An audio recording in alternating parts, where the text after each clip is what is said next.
Product based versus service based company. तो सबसे पहले इन दोनों के पैरामीटर्स जानने की कोशिश करते हैं कि ये होते क्या हैं। प्रोडक्ट बेस्ड किन कंपनियों को कहा जाता है और सर्विस बेस्ड किन कंपनियों को कहा जाता है।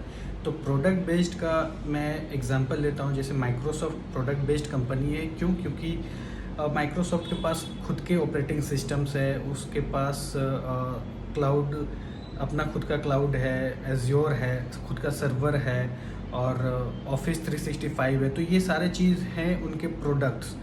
तो जब भी माइक्रोसॉफ्ट हायर करती है तो इन प्रोडक्ट्स पे काम करने के लिए हायर करती है।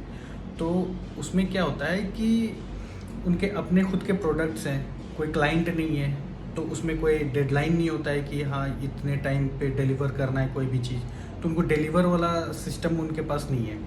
तो उनमें जो है प्रोडक्ट बेस्ड कंपनियों में, और इस वजह से सैलरी भी बहुत अच्छी मिलती है और उनका बेनिफिट भी बहुत अच्छा होता है। कंपनसेशन एंड बेनिफिट के टर्म्स में देखा जाए तो product based company far far far better service based company के कंपैरिजन में होते हैं वो।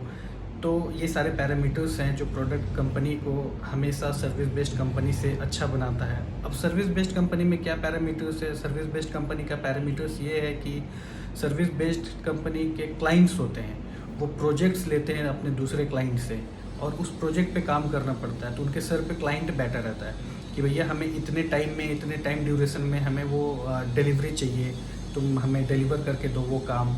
तो जब वो क्लाइंट कंपनी के सर पे बैठे रहते हैं कि इतने टाइम में हमें डिलीवर करके देना है काम, तो कंपनी प्रेशर डालती है एम्प्लॉयज़ के ऊपर में कि इतना डेडलाइन, इस डेडलाइन को हमें डिलीवर करना है क्लाइंट को।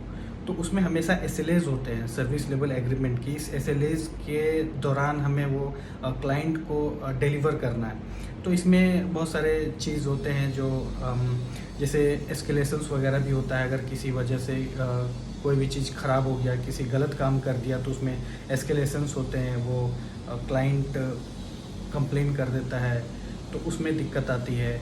और सर्विस बेस्ड कंपनी में ज़्यादातर जो है वो सैलरी कम देते हैं वो इन टर्म्स ऑफ, और उनके में करियर ग्रोथ भी बहुत कम होता है। प्रमोशंस अगर कंपेयर करें प्रोडक्ट बेस्ड के कंपैरिजन में तो स्लो होता है, क्योंकि इसमें एक करियर बनाना मतलब एक ड्यूरेशन बहुत लंबा खिंच जाता है। जैसे मैनेजमेंट रैंक में जाने के लिए, मैं अपना पर्सनल एक्सपीरियंस से बताऊँ तो मैनेजमेंट रैंक में जाने के लिए तकरीबन 9 से 10 साल लग जाते हैं किसी को भी उस लेवल में प्रमोट होने के लिए। लेकिन प्रोडक्ट बेस्ड कंपनी में क्या है कि अगर आपके पास स्किल्स अच्छे हैं और आप अच्छा काम कर रहे हो तो वो अप्रिसिएट भी करते हैं, तो प्रमोशन भी जल्दी जल्दी होता है। तो उसमें कम ईयर्स ऑफ एक्सपीरियंस में एक अच्छे लेवल पे पहुंच सकते हैं। तो ये बेसिकली मेजर डिफरेंस है दोनों में।